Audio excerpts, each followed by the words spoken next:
to send and receive fax on Android.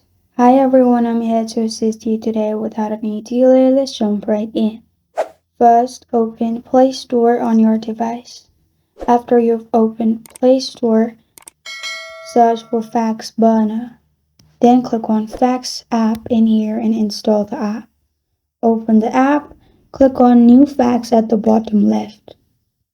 Then click on Add Image or Document. Then add any document or image you want to send.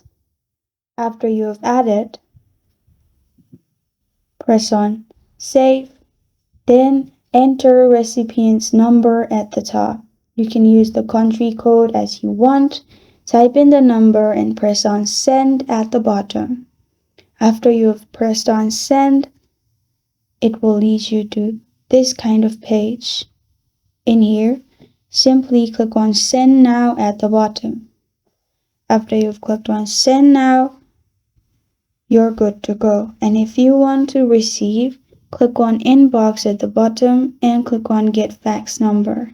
Choose your area code, enter your number, and then you will receive all your fax in here. This is how to send and receive fax on Android. Thank you for joining me today. If this video helps you out, please leave a like and subscribe for more. Got a question or want to suggest a topic? Comment below. Thank you for watching.